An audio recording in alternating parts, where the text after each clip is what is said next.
I'm Colette Stevenson. I'm the CEO with the Hilton Head MLS. We are an independent MLS with about 1,600 members and affiliates. And we've been around for 42 years. I'm new in the CEO position, but have been in this industry for about 8 years. So last year, we made a step to request that all of our vendors become RESO compliant. We kind of started out with the baby steps. We gave them options. We said in order to qualify to be RESO compliant, or you would need to either be a member of RESO, you would have to have your data certified through RESO, or you would have to be a contributor at a RESO conference. So we went down that path. Then 2017 came along, and we said, okay, you've had an opportunity to investigate what RESO is, maybe figure out how you want to participate.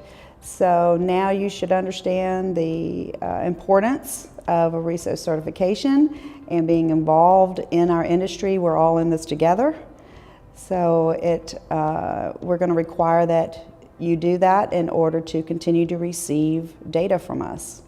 And then the next step, everyone will be required to be on a RESO standardized feed.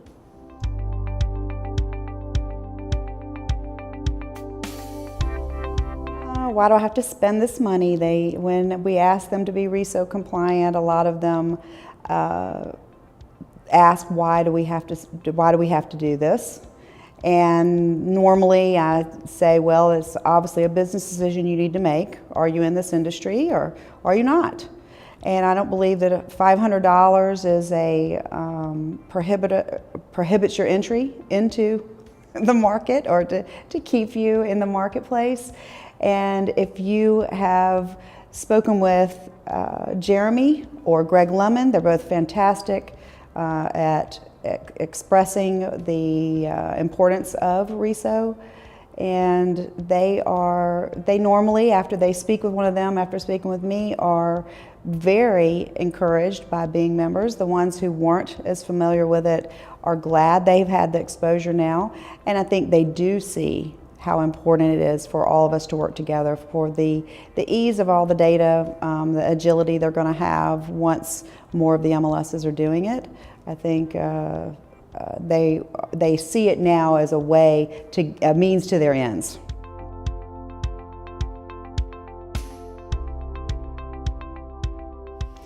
Well, we expressed mainly because, say, our board members are brokers who have issues with data that they want to solve.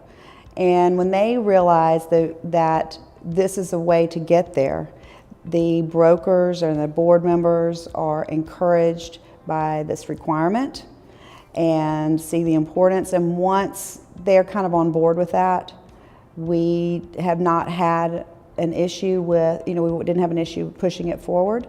So I would say take the baby step first, and RESO has a way that you can run a test certification if you just want to do it and see if somebody's data would even be compliant.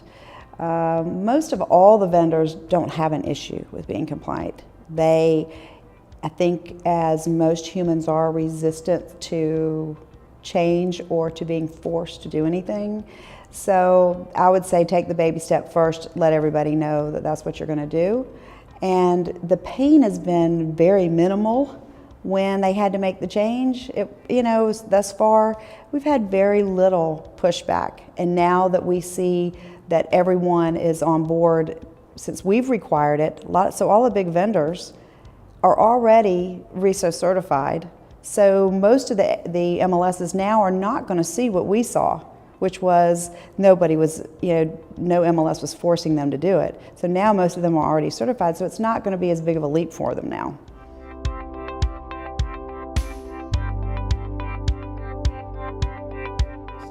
I think they are still in the dark ages when it comes to that. I think it's definitely the 80-20 rule.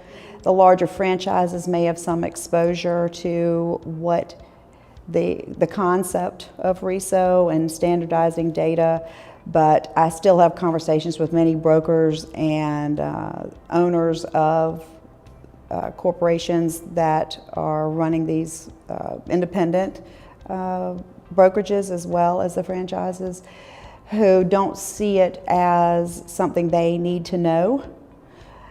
But I think that the more they are involved, because it's the technology is what's driving their success now, that they are attempting to understand a little more of the standardization process.